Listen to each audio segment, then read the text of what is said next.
సంగారెడ్డి జిల్లా కలెక్టరేట్ ఎదురుగా నూతనంగా ఏర్పాటు చేసిన శ్రీ సర్దార్ సర్వాయి పాపన్నగౌడ్ విగ్రహాన్ని వైద్యారోగ్య శాఖ మంత్రి దామోదర రాయనరసింహ, తెలంగాణ పారిశ్రామిక మౌలిక సదుపాయాల సంస్థ చైర్మన్ నిర్మల జగ్గారెడ్డి, ఎమ్మెల్యే చింతప్రభాకర్, జిల్లా కలెక్టర్ ప్రావీణ్య, ఎస్పీ పరితోష్ పంకజ్ ఆవిష్కరించారు. తొలి తెలుగు బహుజన విప్లవ వీరుడు శ్రీ సర్దార్ సర్వాయి పాపన్నగౌడ్ 375వ జయంతి సందర్భంగా బీసీ సంక్షేమ శాఖ మరియు గౌడ సంఘం జిల్లా అధ్యక్షులు నక్క నాగరాజ్ గౌడ్ ఆధ్వర్యంలో జయంతి వేడుకలు పురస్కరించుకొని హైవే నుండి భారీ ర్యాలీ నిర్వహించి అనంతరం సర్దార్ సర్వాయి పాపన్నగౌడ్ విగ్రహాన్ని ఆవిష్కరించారు. ఈ కార్యక్రమంలో జిల్లా అదనపు కలెక్టర్లు చంద్రశేఖర్, మాధురి మరియు గౌడ సంఘం, గీత కార్మిక సంఘం సభ్యులు, వివిధ సంఘాల కుల ప్రతినిధులు, జిల్లా అధికారులు తదితరులు పాల్గొన్నారు.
చాలా గట్టి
వెనక్కి దొరకాలి, అందరూ వస్తారు.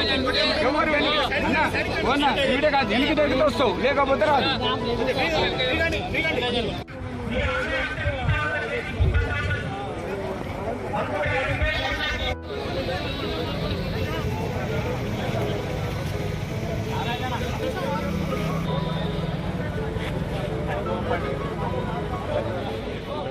సర్వాయి పాపన్న గౌడ్ జై. శ్రీ సర్దార్ సర్వాయి పాపన్న గౌడ్ 375వ జయంతిని ఈరోజు సంగారెడ్డి పట్టణంలో ఘనంగా జరుపుకుంటున్నాం. ఆ సందర్భంగా మేము సంగారెడ్డి కలెక్టరేట్ ఆపోజిట్లో శ్రీ సర్దార్ సర్వాయి పాపన్న గౌడ్ విగ్రహాన్ని ఆవిష్కరించడం జరిగింది. దానికి గాను ముఖ్య అతిథిగా మన గౌరవనీయులు ఆరోగ్య శాఖ మంత్రులు శ్రీ దామోదర్ రాజనరసింహ గారు, అలాగే టీజీఐఏసీ చైర్మన్ శ్రీ నిర్మలా జగ్గారెడ్డి గారు, అలాగే మన స్థానిక ఎమ్మెల్యే శ్రీ చింతా ప్రభాకర్ గారు, మన కలెక్టర్ గారు ప్రావీణ్య గారు, అలాగే ఎస్పీ గారు, మరియు డిఎస్పీ సత్యనారాయణ గౌడ్ గారు, అలాగే ముఖ్య నాయకులు మా గౌడ సోదరులు అందరూ పెద్ద ఎత్తున పాల్గొనడం జరిగింది. ఈ సందర్భంగా మేము స్థానిక ఐబీ నుండి గౌడ సోదరులు అందరం కలిసి బైక్ ర్యాలీగా బయలుదేరి సుమారు 1000 మందిగా బైక్ ర్యాలీ తీసుకొని బయలుదేరి వచ్చి ఇక్కడ పాపన్న విగ్రహాన్ని ఆవిష్కరించుకోవడం జరిగింది. చాలా సంతోషం. మంత్రివర్యులకు, నాయకులకు, అధికారులందరికీ హృదయపూర్వక కృతజ్ఞతలు తెలియజేసుకుంటున్నాము. జై పాపన్న.